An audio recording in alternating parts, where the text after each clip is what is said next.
மெராக்கல் 11 versus CP 11 Pavul பண்ணுறாங்க. மெராக்கல் 11 bad பண்ணுறாங்க. First ball ஒரு over match. Wide signal.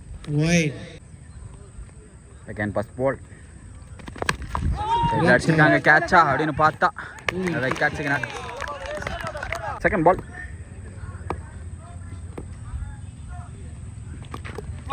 Wicket signal. First 2 ball wicket. Third பால்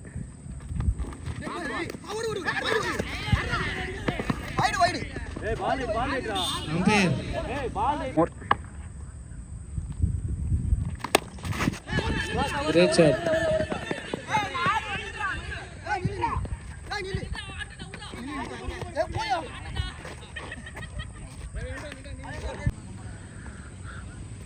குத்து மதிப்பாக அடித்ததில் எந்த பக்கம் போகுது அப்படின்னா ஃபீல்டருக்கு கணக்கு எடுத்து பண்ணலாம்.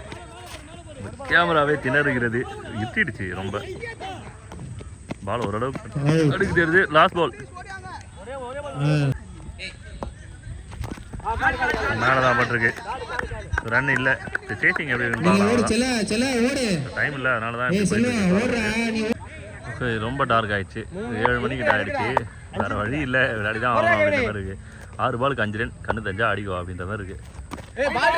ஸோ பாலை பின்னாடி தான் மிஸ் பண்ணியிருக்காங்க. 4 runs 4.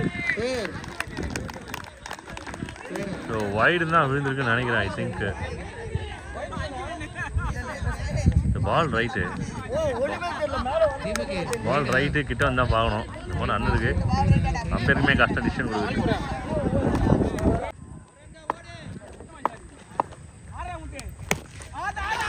Full toss and drive. இந்த வின்னிங் எடுக்கிறாங்க டீம் CP11 வந்து இந்த டோர்னமெண்ட்டோட ஃபைனலிஸ்ட் வராங்க. எப்பா போராட்டம் முடிவுக்கு வந்திருக்கு. நல்லா ஃபைட் பண்ணாங்க உண்மையாகவே.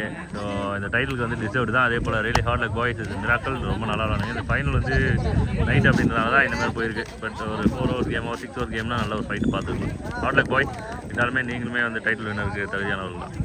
ஓகே, ஓவரால் வினோத்காக ஒரு நல்ல ஒரு டோர்னமெண்ட்டை ப்ரெசென்ட் பண்ணியிருக்காங்க. ஸோ நல்ல இந்த டோர்னமெண்ட்டை கொடுத்ததுக்கு அவங்களோட ஃப்ரெண்ட்ஸ்க்கு வந்து தேங்க்ஸ் சொல்லிக்கிறோம். அந்த வினோத்துக்கும் வந்து இது ஒரு பெரிய ட்ரிபியூவாக இருக்கும். ஸோ அவர்களோட ஆத்மா சாத்திரையை வந்து நான் வாழ்த்துக்களை தெரிவிச்சுக்கிறேன்.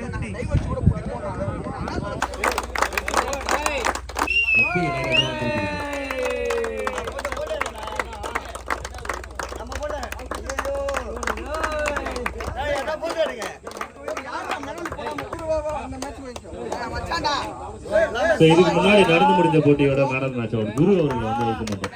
அது எல்லாமே பெரிய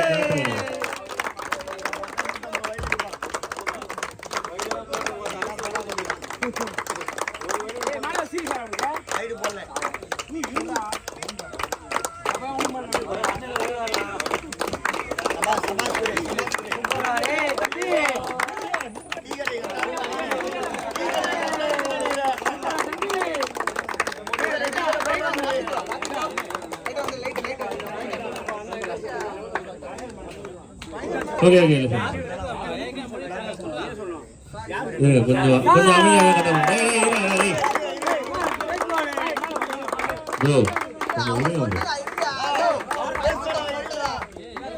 லாஸ்ட் பக்கட்றோம். நீங்க கொஞ்சம் பொறுமையா இருங்க. கொஞ்சம் இருங்க சார். இருங்க ஒரு நிமிஷம் இருங்க. கொஞ்சம் அமைதியா இருங்க ஒரு நிமிஷம்.